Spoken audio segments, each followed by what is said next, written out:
ये कहानी एक खतरनाक विच के बदले की है, जिसके पति को कुछ रूसी सैनिक मार देते हैं, जिसके बाद वो एक एक कर उन सबको बहुत बुरी मौत देती है। आज हम इसी धमाकेदार एक्शन फैंटेसी मूवी को एक्सप्लेन करेंगे। तो मूवी की शुरुआत में हम ओलिना नाम की लड़की को देखते हैं, जो कि पूरी खून में लिपटी होती है। तभी एक डीमन उसका गला दबाने लगता है और ओलिना की आंख खुल जाती है। दरअसल वो एक सपना देख रही होती है। ओलिना वहाँ से सीधे अपने पति ऑन्ड्री के पास आती है, जो कि ओलिना से बहुत प्यार करता है। दरअसल ऑन्ड्री को नहीं पता कि ओलिना एक विच है। ऑन्ड्री एक स्टोर में काम करता है और आज उसकी कुछ जरूरी मीटिंग है, इसीलिए ऑन्ड्री वहां से जल्द ही स्टोर में चला जाता है। जिसके बाद ओलिना अपनी आंटी को कॉल करती है और अपने सपने के बारे में बताती है, जिसे सुनकर ओलिना की आंटी के होश उड़ जाते हैं। वो ओलिना से कहती है कि जब तक तुम्हारे हाथ में वो धागा है तुम्हें कुछ नहीं हो सकता, मगर तुम्हें अपने पति के बारे में कुछ करना होगा ताकि वो बुरी ताकतों से बचा रहे। यह कहकर उसकी आंटी कॉल काट देती है। रात में ऑन्ड्री ओलिना को बताता है कि मेरी मीटिंग बहुत अच्छी रही है। ये सुनकर वो दोनों काफी खुश हो जाते हैं और ये दोनों वहां से सोने चले जाते हैं। अगली सुबह न्यूज में बताते हैं कि पुतिन ने रात में यूक्रेन पर हमला कर दिया है और यूक्रेन के कई शहरों को तबाह कर दिया है और अब रूसी सेना उत्तर की तरफ बढ़ रही है। ये सुनकर ओलिना अपनी खिड़की से बाहर देखने लगती है तो वो देखती है कि कुछ सैनिक औरतों को जबरदस्ती उठाकर ले जा रहे हैं। ऑन्ड्री ओलिना को लेकर वहां से वेस्ट की तरफ जाने लगता है तो रास्ते में उन्हें कुछ रूसी सैनिक खड़े दिखाई देते हैं। ऑन्ड्री जल्दी से अपनी गाड़ी को मोड़ लेता है और ओलिना से कहता है कि हमें कोई और रास्ता देखना होगा। तो ओलिना उसे बताती है कि यहाँ से कुछ ही दूरी पर मेरी आंटी का घर है, हम कुछ दिन वहाँ पर रुक सकते हैं, वहाँ हमें कोई नहीं ढूंढ सकता। ये सुनकर ऑन्ड्री वहाँ से ओलिना की आंटी के घर जाने लगता है, पर उन्हें यहाँ भी रास्ते में एक रूसी सेना की टुकड़ी मिलती है। वो सारे सैनिक बहुत ज्यादा बदतमीज और लालची होते हैं। उनमें से 2 सोल्जर ओलिना के साथ बदतमीजी करने लगते हैं और एक सोल्जर अपने कैप्टन से कहता है कि हम इन दोनों को मारकर इनकी गाड़ी रख लेते हैं। कैप्टन भी ऐसा करने के लिए मान जाता है, मगर ऑन्ड्री उनके इरादे परख लेता है और उनके साथियों को गोली मारकर वहां से भागने लगता है। जिसके बाद वो सारे सोल्जर उनकी गाड़ी पर गोलियों की बारिश कर देते हैं, मगर ऑन्ड्री किसी तरह अपनी मंजिल तक पहुंच जाता है। यहाँ आकर ओलिना को पता लगता है कि उसके पति को गोली लगी है। ये देखकर ओलिना बहुत ज्यादा परेशान हो जाती है और अगले ही पल वो वहाँ मौत को खड़ी देखती है, जो कि ऑन्ड्री को ले जा रही होती है। कुछ ही देर बाद ऑन्ड्री भी मर जाता है, जिसके बाद ओलिना पूरी तरीके से टूट जाती है और उसके अंदर बदले की आग दहकने लगती है। वो अपने पति को अपने हाथों से नहलाती है। तभी वहाँ पर उसकी आंटी आती है। ओलिना उसे कहती है कि मैंने लंबी जिंदगी जी है और कई जंगें देखी हैं, पर मुझे कभी भी ऐसा एहसास नहीं हुआ है जो कि मुझे आज हो रहा है। यहाँ हमें पता लगता है कि ओलिना की आंटी जानती है कि ओलिना एक विच है और अब ओलिना कसम खाती है कि वो उन सबको बहुत बुरी मौत देगी।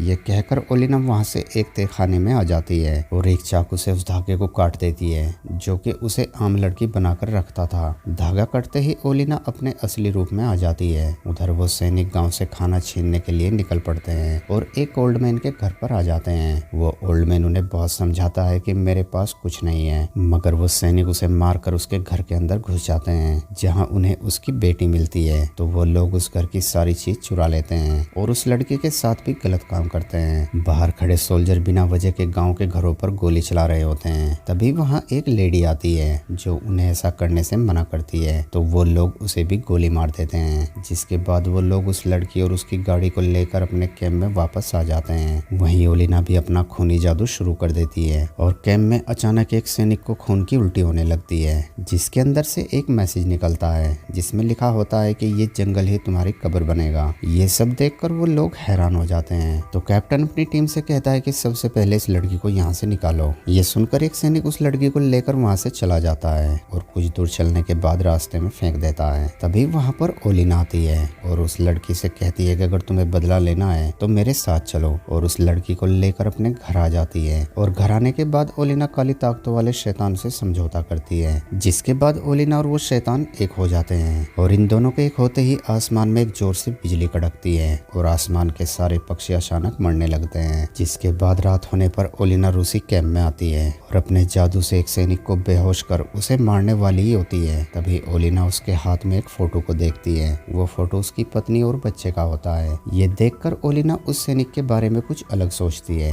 और उसे छोड़ देती है और वहाँ से दूसरे सैनिक के पास आती है। वो सैनिक बहुत ज्यादा लालची होता है, तो ओलिना अपने जादू से उस सैनिक के पास बहुत सारे पैसे बिखेर देती है, जिन्हें उठाते हुए वो ओलिना के जाल में फंस जाता है। अगली सुबह जब बाकी लोगों की आँख खुलती है तो उन सबके फोन पर एक साथ एक मैसेज आता है जिसमें वही लिखा होता है कि ये जंगल तुम्हारी कब्र बनेगा। ये देखकर वो लोग बहुत ज्यादा घबरा जाते हैं। तो उन्हें उनका कैप्टन समझाता है कि ये यूक्रेनी सेना की एक चाल है ताकि हम सब डर जाएं और यहाँ से भाग जाएं। तभी कैप्टन देखता है कि उनका एक साथी वहाँ नहीं है, जिसके बाद ये सभी उसे देखने के लिए जंगल में आगे जाने लगते हैं। तो ये लोग देखते हैं कि उनका साथी एक पेड़ से बंधा है और उसका मुंह धागे से किसी ने सील रखा है। यहाँ ओलिना दूर खड़ी अपने जादू से उस सैनिक को बहुत बुरी तरीके से जख्मी कर देती है। ये देखकर उसके साथी उसके पास जाने लगते हैं, मगर वो तभी अचानक ब्लास्ट हो जाता है। ये देखकर एक सैनिक अपने कैप्टन से कहता है कि ये जरूर किसी शैतानी शक्ति का काम है, मगर कैप्टन इन बातों पर विश्वास नहीं करता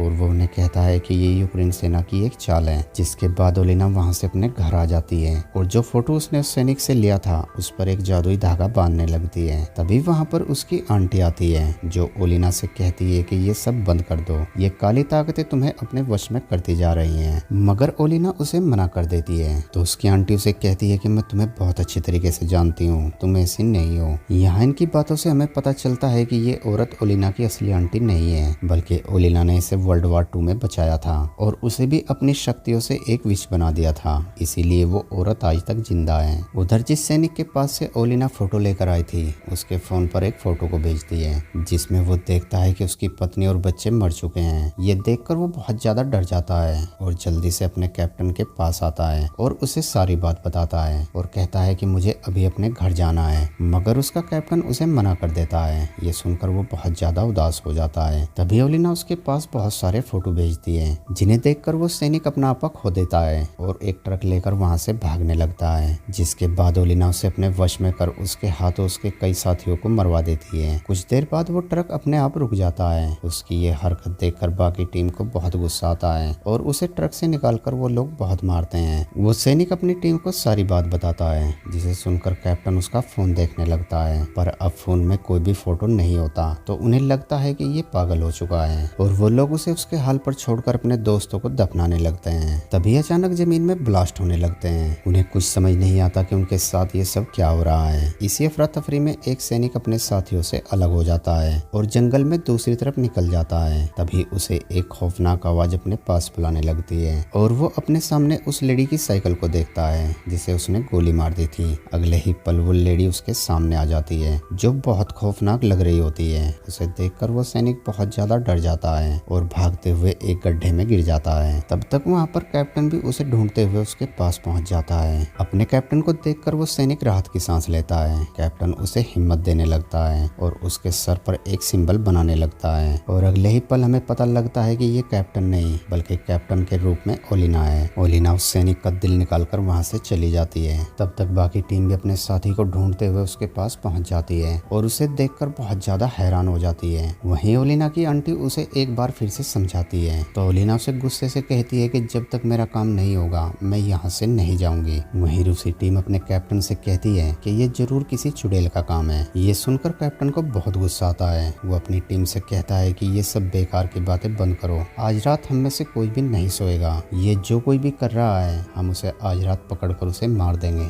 ये सुनकर पूरी टीम अपनी अपनी पोजीशन ले लेती है। तभी अचानक वहाँ पर धुआं उठने लगता है और वो सब के सब बेहोश हो जाते हैं। सुबह जब उन्हें होश आता है तो उनके सर में बहुत ज्यादा दर्द हो रहा होता है। तभी ये लोग देखते हैं कि उनके साथियों की लाशों को वहाँ से निकालकर कोई ले गया है। कैप्टन टीम को ऑर्डर देता है कि पूरे जंगल को छान मारो और जिसने भी ये किया है उसे ढूंढकर मेरे सामने लाओ। तभी उनमें से एक सैनिक की तबीयत बहुत ज्यादा खराब होने लगती है। ये वही सैनिक होता है जिसने उस लड़की के साथ गलत काम किया था और वो कैप्टन के साथ जाने से मना कर देता है। कैप्टन उस सैनिक को छोड़कर बाकी टीम को लेकर गाँव की तरफ निकल पड़ता है तो रास्ते में उन्हें एक पेड़ दिखाई देता है। उस पेड़ पर उनके साथियों के टुकड़े लटके हुए थे। ये देखकर वो सब लोग बहुत ज्यादा घबरा जाते हैं और उनका एक साथी डरकर खुद को ही शूट कर लेता है। तभी कैप्टन को दूर जंगल में ओलिना खड़ी दिखाई देती है तो कैप्टन सबको उस पर गोली चलाने का ऑर्डर देता है, जिसके बाद ये लोग ओलिना पर अंधाधुंध गोली बरसाना शुरू कर देते हैं, मगर ओलिना वहाँ से गायब हो जाती है। ओलिना वहाँ से सीधे अपने घर आती है तो यहाँ पता लगता है कि ओलिना को गोली लगी है। ओलिना की आंटी उसकी गोली निकालने लगती है तो उसे ओलिना का शरीर छूते ही कुछ महसूस होता है। वो ओलिना से कहती है कि कुछ तो गड़बड़ है मगर मैं इसे समझ नहीं पा रही हूँ। ओलिना उसे कहती है कि हमारे पास वक्त नहीं है, जल्दी से गोलियां निकालो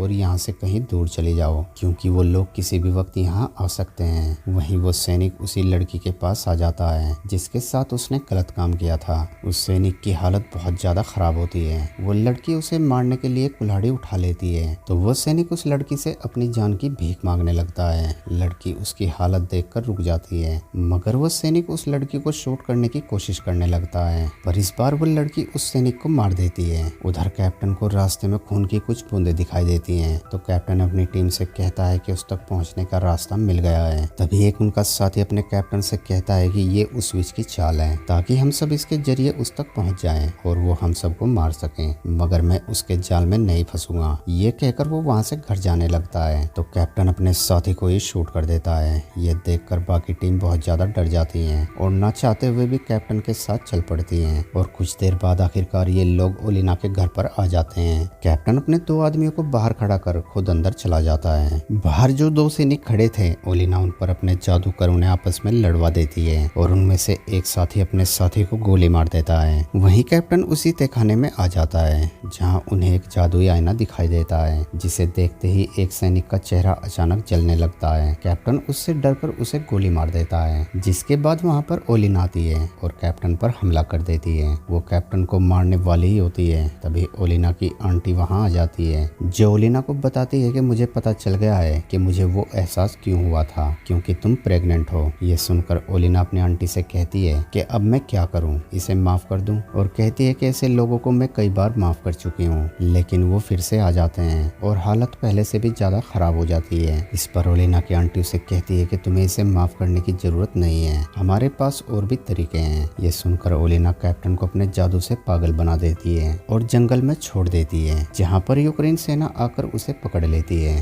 फिर हम ओलिना को देखते हैं जो अपने पुराने घर में होती है और अब उसकी गोद में एक छोटा सा बच्चा होता है, जिसका नाम वो अपने पति के नाम पर रखती है। और इसी सीन के साथ हमारी मूवी का एंड हो जाता है। दोस्तों, वीडियो अच्छी लगी हो तो वीडियो को लाइक और चैनल को सब्सक्राइब जरूर करना। Thanks for watching.